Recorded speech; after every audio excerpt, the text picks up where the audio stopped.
Hi friends, இன்றைக்கி ஒரு குட்டி விலாக் பார்ப்போம் வாங்க. காலையிலே டிஃபனும் மதியம் லஞ்சும் ப்ரிப்பேர் பண்ணியிருக்கேன் பாருங்கள். இன்றைக்கி ரொம்ப சிம்பிளாக தான் சமைச்சிருக்கோம். காலைல டிஃபன் பார்த்துக்கிட்டிங்கன்னா கோதுமை கூட்டின உப்புமாவும், மதியம் லஞ்சுக்கு வந்து தயிர் சாதமும் உருளைக்கிழங்கு பொரியலும் தான். நேற்று சண்டேங்கிறதுனால ரொம்ப ஹெவியான சாப்பாடு, அதனால் இன்றைக்கி ரொம்ப சிம்பிளாக தான் சமைச்சிருக்கேன். டிஃபன் பாக்ஸுக்கு ஸ்நாக்ஸ் பார்த்துக்கிட்டிங்கன்னா ஓமப்பொடி மிக்சர் தான் வச்சுருக்கேன். டைம் ஆகிடுச்சி, பாப்பா ஸ்கூல் கிளம்பிட்டாங்க. வாங்க நம்ம மாடியை போய் சுற்றி பார்க்கலாம். மேலே சுத்தம் செஞ்சிட்ருக்காங்க. நாளைக்கு கொஞ்சம் வேலை ஆரம்பிக்க போகிறாங்க பாருங்கள். இந்த பொருளெலாம் நம்ம வீடு கட்டி மீந்த பொருள், நம்மளுக்கு கீழே வந்து இட வசதி இல்லை, அதனால் எல்லாத்தையும் அள்ளிட்டு வந்து மேலே போட்டுட்டோம். 3 வருஷம் ஆகுது. கம்பிலாம் பாருங்கள் துருப்பிடிச்சிச்சு. அதனால் இருக்கிற பொருளை வச்சு கொஞ்சம் வேலை செய்யலான்னு நாளைக்கு வேலை கொஞ்சம் ஆரம்பிக்க போகிறாங்க. அதனால் மாடி சுத்தம் பண்ணிகிட்ருக்காங்க.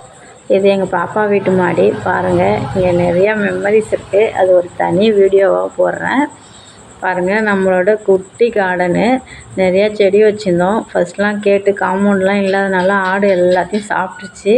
அதுக்கப்புறம் இப்போ 1 வருஷமாக தான் இந்த செடிலாம் வச்சு வளர்த்துட்ருக்குறோம். குண்டுமல்லி ஒன்று மேலே வந்துருக்கு பாருங்கள். பந்தல் போடணும். நைட்டுக்கு டிஃபன் வந்து இட்லி தான் ரெடி பண்ணியிருக்கோம். காலையில் தான் மாவு அரைச்சி போட்டோம் பாருங்கள். இட்லி எவ்வளோ சாஃப்டாக இருக்குன்னு பார்க்கவே பஞ்சு போல் நல்லா சாஃப்டாக இருக்குது. நாங்கள் வந்து ரேஷன் அரிசியில் தான் மாவு அரைப்போம். இட்லி எப்படி இருக்குது பாருங்கள். நைட்டு பொடி இட்லி செய்யலான்னு ஒரு ஐடியா, அதனால் 2 இட்லி எடுத்துருக்கேன். இது நம்ம ப்ரிப்பேர் பண்ண பொடி தான், இது இட்லி பொடி. இது அண்ணி ஊர்லேருந்து கொடுத்து விட்டாங்க. அது சென்னாக்குண்ணி தூள். வாசனையே அப்படி இருந்தது, செம்ம வாசனை. காரஞ்சாரமாக நல்லா காரமாக இருந்தது. அண்ணி கொடுத்த பொடி வாசனையும் நல்லா இருந்துச்சு. நம்மளது வந்து பிள்ளைங்க சாப்பிட்றாங்க, அவங்களுக்கு காரம் ஒத்துக்காதுங்கிறதுனால காரம் கம்மி பண்ணி தான் நம்ம பொடி ரெடி பண்ணியிருந்தோம்.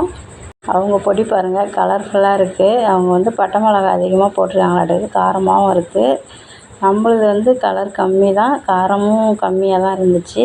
பொடி இட்லி ரெடி பண்ணிட்டேன் பாருங்கள். 2 இட்லி மேலேயும் 2 பொடியும் தூக்கியிருக்கேன். எந்த இட்லி பொடி நல்லா இருக்குது, டேஸ்ட்டாக இருக்குன்னு நல்லெண்ணெய் தான் எடுத்திருக்கேன். நல்லா ஊறட்டுங்க.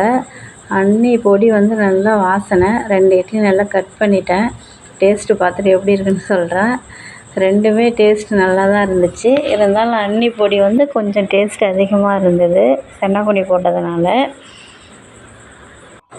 நாங்கள் நைட்டு எல்லாருமே இட்லி பொடி தான் சாப்பிட்டோம். சட்னி வைக்கல, இட்லிக்கு பொடி வச்சு தான் சாப்பிட்டோம். இன்றைக்கி முழு நிலவு பௌர்ணமி. நிலவு பாருங்கள், பார்க்கவே அவ்வளோ அழகாக இருந்தது. செல்லில் பார்க்கறதோட நேரில் பார்க்க நேச்சுரலாக அவ்வளோ அழகாக இருந்துச்சு. இந்த வீடியோ பிடிச்சா லைக் பண்ணுங்கள், ரொம்ப பிடிச்சா சப்போர்ட் பண்ணுங்கள், சப்ஸ்கிரைப் பண்ணுங்கள். டாட்டா பாய் பாய், நாளைக்கு பார்ப்போம்.